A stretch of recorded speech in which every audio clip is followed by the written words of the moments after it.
answer the question. Yes, we are the largest, Susan.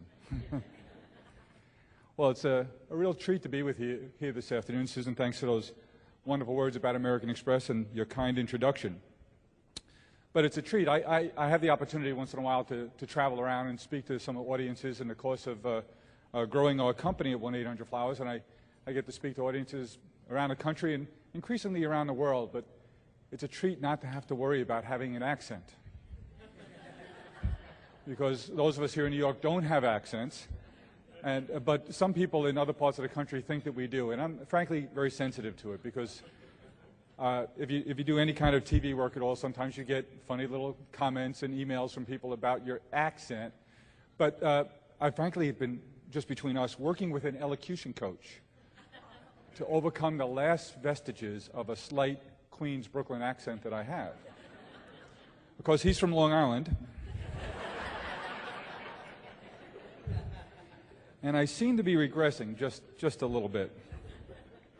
You know, I know what you're thinking.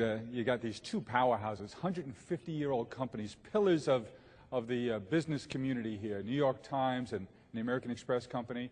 And surely, for a wonderful event like this, they were going to go to the top for a luncheon speaker today. And so you're wondering, why not Donald Trump? No, they didn't ask the Donald. And why not ask Bill Gates? And no, they didn't ask Bill, nor did they ask Martha Stewart. They went right to the top and got you a florist. And obviously they wanted someone who's made lots of mistakes that we can all learn from, and I fit that bill. And I fit the other criteria, which is they wanted somebody who was really, really cheap. So what does this florist have to say to you today about growing a business in today's technologically explosive era, where we have PDAs and iPods and the new iTVs that Apple introduced yesterday and every kind of computer device that we could have ever imagined? And the message that I would tell you is that life doesn't run on batteries. And now my buddy, the Donald, would call his remarks his strategies for success. And clearly Martha would understandably refer to her comments as her recipe or ingredients for success. But because you got the florist, I'm going to talk to you about my seeds for success. Now, Susan asked me the other day, she said, Jim, you know, I know you started out as a social worker, but how did you first get interested in the flower business? And it brought me back, I guess, to my first realization. I didn't grow up in the flower business, as many of us who are florists have. But I guess my first recollection, Susan, now that I had a few days to think about it, is I was in high school. I went to high school in Brooklyn. I grew up in Queens.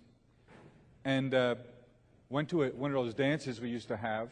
And I met this nice girl. And I don't know if it was my first date, but it seemed like my first official date, where I'd have to go and take the Q10 bus up through Queens to the E and the F train, take that to Roosevelt Avenue, then take the IRT over to Woodside to pick up this gal, Margaret, and we were going to go to the movies at the RKO Keats, and then afterwards we were going to go to Jan's Ice Cream Parlor. So I was a nervous wreck. And I remember once I took the Q10 bus up, I went down, and a buddy of mine, Joey, worked in the flower shop there in the mezzanine level of the subway in Kew Gardens, Union Turnpike. I said, Joe, can you make me up a bouquet? I'm going to go take this girl out to the movies and all, and I heard that's a good thing to do. He goes, oh, it's a great thing to do. So he made up a really, really hideous bouquet. And because we were friends, he did the extra things like the spray glue and the glitter on the gladiolas. It was, you know, really horrific. So now I get to Woodside, and I get to Margaret's house, and she lives on the 3rd floor of this beautiful garden complex, also known as a project. And I go up the stairs, and my knees are shaking, my hands are sweaty, and I don't know if the paper's ripping because of the moisture on the stems or the sweat on my palms. And I have this bouquet, and my hands are trembling, and I ring the doorbell, and Margaret opens the door, and she sees the bouquet, and she breaks out into this big, wide smile.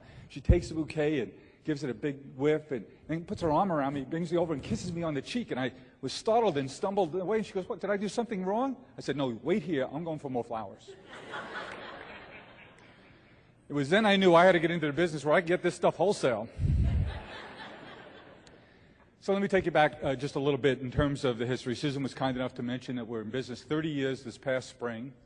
And here I am working as a a social worker at St. John's out in Rockaway Beach, which is a wonderful thing to do, and I loved the work.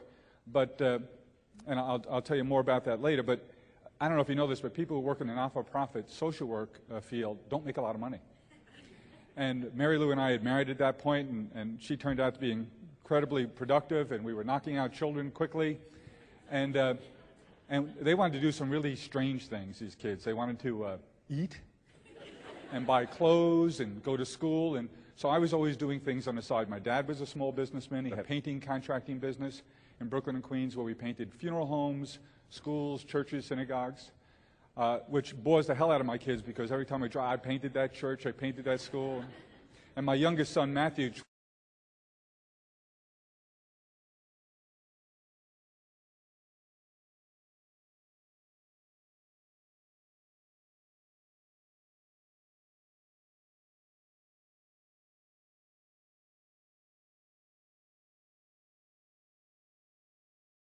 here with us today will tell you that he is sick of knowing where every church, every school in Queens and Brooklyn is.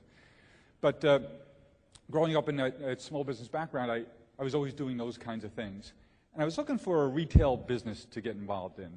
Because in the neighborhood I grew up in, which was South Ozone Park in Queens, our heroes were policemen and firemen. And there were a few people who would put on a suit and go to the city, but we had no idea what they did. And then we had our entrepreneurial role models. First of all, we didn't know the word entrepreneur, and we certainly couldn't spell it, and today I'm still challenged.